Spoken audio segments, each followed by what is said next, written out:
ఎటువంటి నొప్పైనా సర్జరీ లేకుండా Indo British advanced pain clinic. Bharadwaj garu, Rajamouli Japan వెళ్ళారు.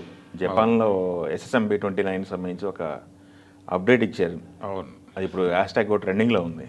ఏంటి అసలు జపాన్ టూర్లో రాజమౌళి గారు మాట్లాడిన మాటలేంటి, ఆయన అర్థాలు ఏమంటారు?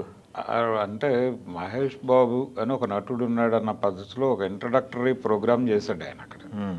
చేసి మహేష్ బాబు టాలెంట్ గురించి ఎక్స్ప్లెయిన్ చేశాడు అక్కడ ఉన్నటువంటి ఆడియన్స్కి.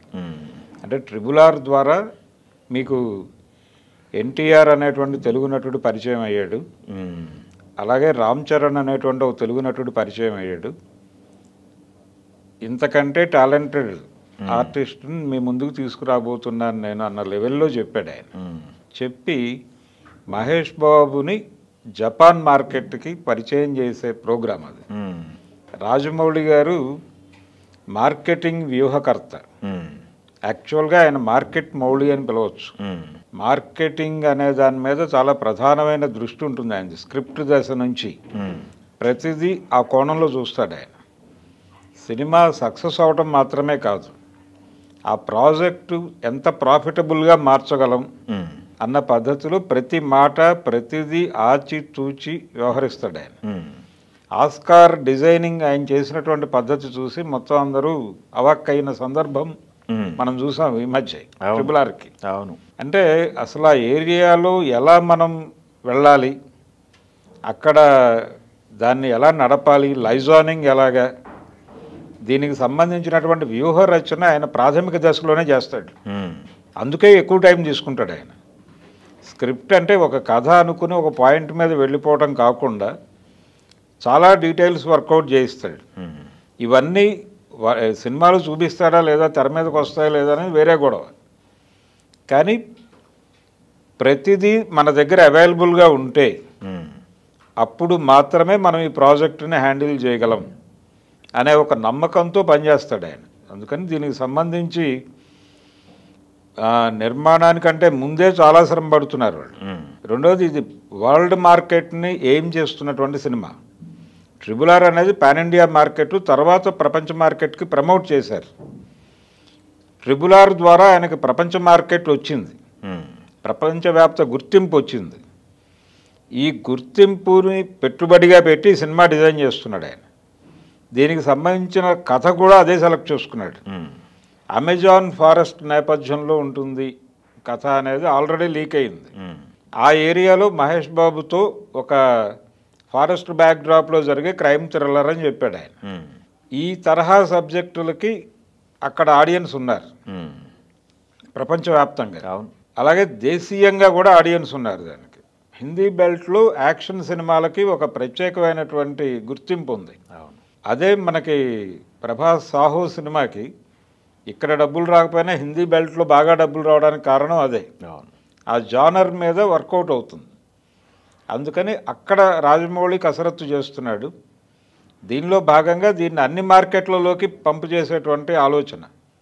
అందుకని ఆయన ప్రపంచ వేదికల మీద ఈ సినిమా గురించి మాట్లాడటం, మహేష్ బాబుని పరిచయం చేయటం.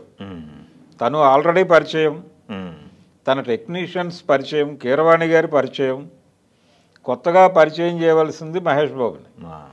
ఈ సినిమా ద్వారా మహేష్ బాబుకి కూడా ప్రపంచ మార్కెట్ తీసుకొస్తాడు.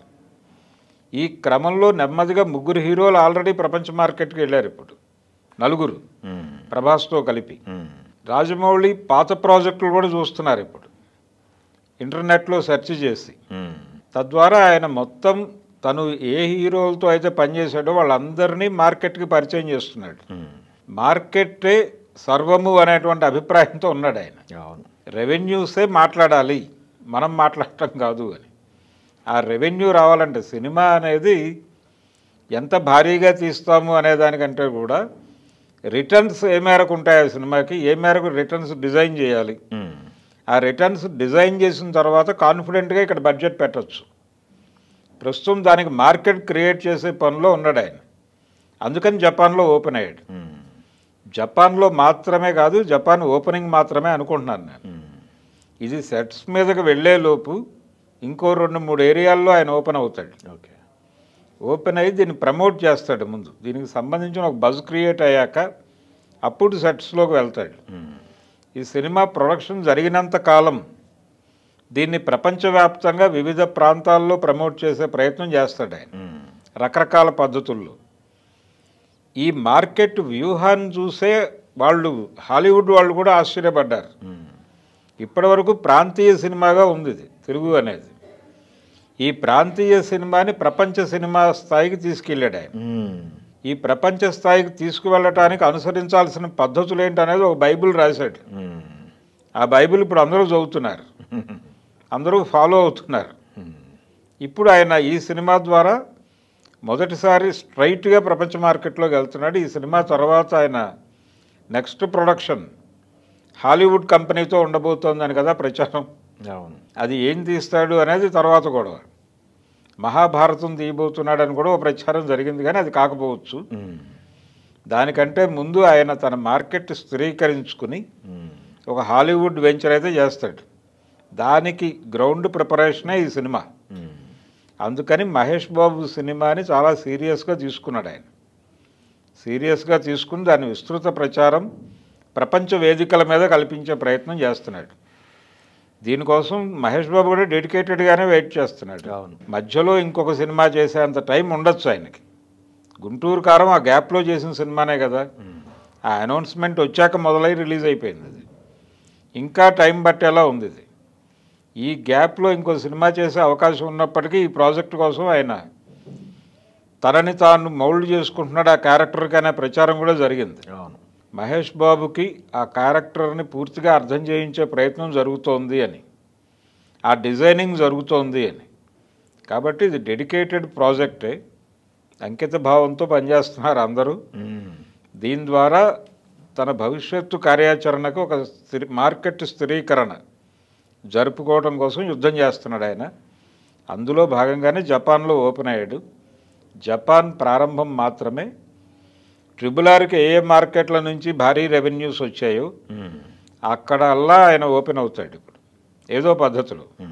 తనో లేకపోతే మరొకరి ద్వారానో ఓపెన్ చేసి ఈ సినిమాకి సంబంధించి అక్కడ రెగ్యులర్ న్యూస్లో ఈ సినిమా ఉండేలాగా ప్లాన్ చేయడానికి కొబ్బరికాయ అక్కడ కొట్టాడు జపాన్లో.